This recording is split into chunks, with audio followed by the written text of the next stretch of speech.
Everyone's talking about color in 2025, but two totally different trends are dominating: loud, unapologetic, bold design, and a quieter, more intentional use of color that I like to call quietly colorful. And not just me, I've seen designers use it before. So how do you choose the right one for your space? Let's break down both and why neither is a cop-out. I'm James, and if your TikTok For You page is just full of jewel-toned walls, and you also have a mood board that's basically just oat milk and linens, this one's for you. Color trends for 2025 are starting to split into two camps: the bold and the restrained. One, to me, is expressive and maximalist, no holes barred color. The other, more controlled, more curated, but still full of color, just done with a gentle nuzzle, not a punch in the face. Let's get into the difference between these two trends, when each makes sense, and how to make either feel intentional in your home, not like a trend-chasing accident. We've been offering custom color palettes and people have been loving them. It's a more affordable alternative to traditional online color consultations. So if you're looking for some color inspiration, check out the link below, whether you need a 3-color palette or 6+ colors. And as part of the service, I even send you a personalized video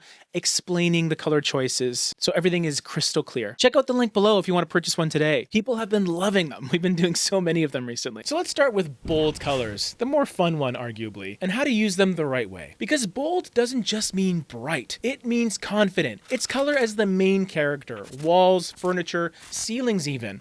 We're seeing big moves in 2025: oxblood kitchens, electric blue powder rooms, teal ceilings. This is the look for people who want their home to make a statement the second you walk in. But here's the thing: bold only works when the context supports it. High contrast, high drama colors need the right lighting, the right architecture to support it, and a sense of balance. Otherwise, it can look like a theater set, or worse, a DIY gone sideways and upside down. So here's when bold colors work. 1, you have good natural light to energize those colors. 2, you're not afraid of commitment. And 3, you can carry that energy throughout the home in a cohesive way. Now here's when to avoid bold colors. If you're working with those lower ceilings or limited light, or if you're going to panic and repaint in a month, Everybody stay calm! which a lot of us would do, or if the goal is resale value and wide appeal, stay away from these bold colors, unless it's the front door maybe. Some prime examples of these bold colors is Benjamin Moore's Caliente,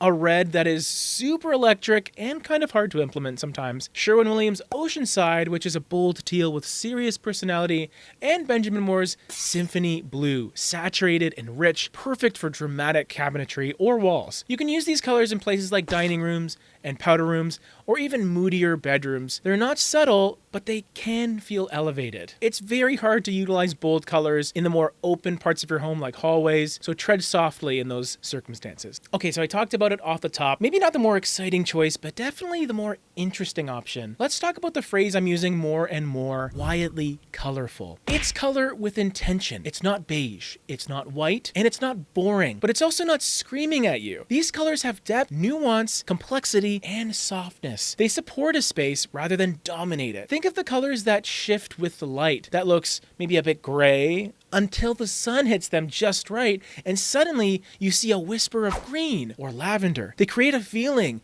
without defining the whole room. And to me, this whole trend works perfectly if you want versatility across the seasons. If you live somewhere like me, you have all 4 seasons, so it's important to have something with versatility. B, your home has natural texture or layering already. And then C, you like depth without the drama. Some great examples here would be Benjamin Moore's October Mist. Not quite a sage, not quite gray. It's a subtle mood-shifting green. Or from Farrow & Ball, you have light blue, which is very watery.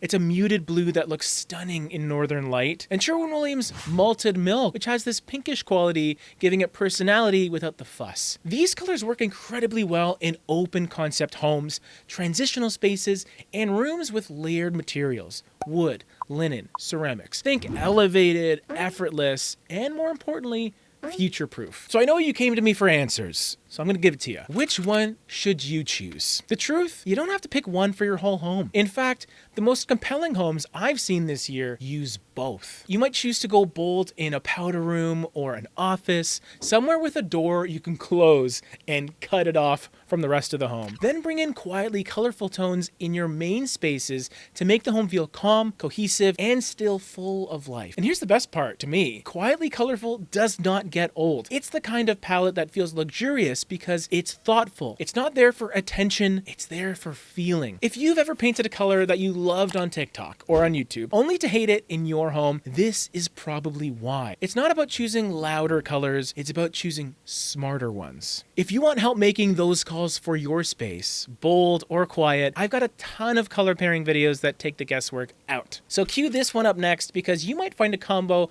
you were not expecting, but totally love.